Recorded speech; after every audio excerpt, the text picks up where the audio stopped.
the schools would be subject to price controls that are antithetical to the tradition of free markets. And all of these policies would be policed by the government, which could enact heavy financial penalties on schools it deemed out of compliance. This offer, which follows on the heels of the coercive deals the administration has made with certain universities, is more than a violation of decades of precedent and the First Amendment.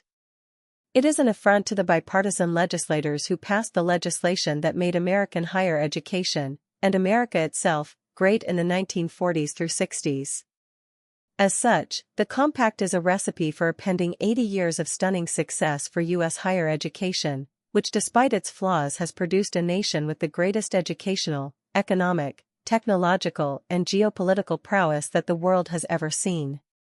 About guest opinion submissions.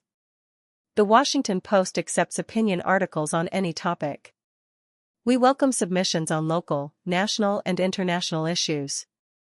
We publish work that varies in length and format, including multimedia. Submit a guest opinion or read our guide to writing an opinion article. Post Opinions also thrives on lively dialogue. If you have thoughts about this article, or about anything the Post publishes, please submit a letter to the editor. What readers are saying. The conversation explores the impact of the GI Bill's guarantee of academic freedom on America's post-war success, with a focus on the current political climate and its implications for academic freedom. Many participants express concern over the Trump administration's approach to show more. This summary is AI-generated. AI can make mistakes, and this summary is not a replacement for reading the comments.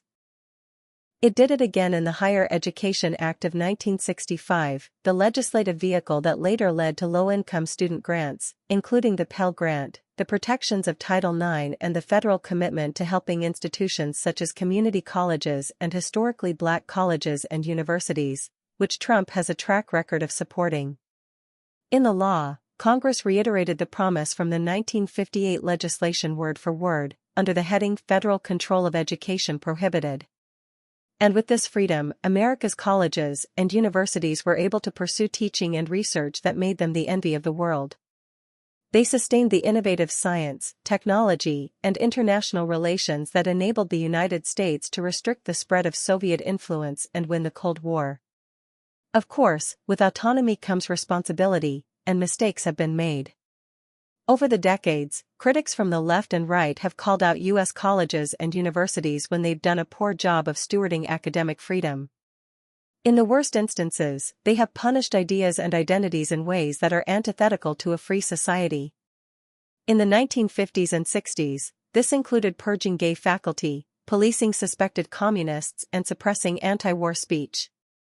In recent years, it has involved enforcing overly stringent codes regarding diversity, equity, and inclusion, marginalizing conservative voices, and allowing spiraling tuition to place higher education out of reach for too many. These are all legitimate concerns, and the White House is right to draw attention to them. An effort to encourage schools to do a better job of living up to their own standards of free speech and inquiry would be warranted and welcome. But that's not what is happening. Indeed, the golden age of strong and independent higher education appears to have come to an end. Today, the president who says he wants to make America great again by reviving the spirit of the 1950s and 60s is presenting a very different offer to the nation's colleges and universities. According to the Compact for Academic Excellence in Higher Education proposed by the Education Department this month, colleges and universities will need to consent to a laundry list of federal control to receive substantial federal funding. Among those conditions, schools would have to agree to a gag order prohibiting their faculty, staff, and leaders from speaking about many political or cultural issues. They would need to enforce the Trump administration's ideas about gender identity. Some institutions would need to offer free tuition to students who are studying the federal government's preferred academic topics. All would be required to purge programs that the government says include incorrect thinking about political topics. Opinion. The MAGA case for academic freedom lies in a period Trump loves. Campus autonomy was a major driver of the can-do America that Trump aims to revive. Washington Post staff illustration, Allison Roberts / for the Washington Post, iStock. By Ethan Riss. Ethan Riss is an associate professor of higher education leadership at the University of Nevada, Reno. The GI Bill sits near the top of the list of government policies that helped make America great in the mid-20th century. The 1944 law's generous provisions for returning World War II veterans, and especially its grants of free college tuition, paved the way for the creation of a huge new middle class of productive, educated citizens. The best of the Post's opinions and commentary, in your inbox every morning. It's this post-war period, the late 1940s, the 1950s, and the early 1960s, that President Donald Trump is generally understood to be talking about when he vows to make America great again. And he's right that these were good years for many Americans. The free or reduced-cost college tuition provided to millions through the GI Bill, and its 1952 reauthorization for Korean War vets, was no small part of that. But there's another reason that the GI Bill kicked off a period of American greatness.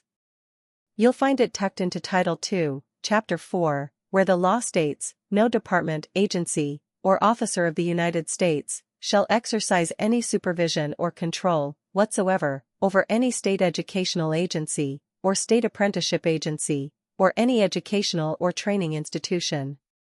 Follow Trump's second term. Follow.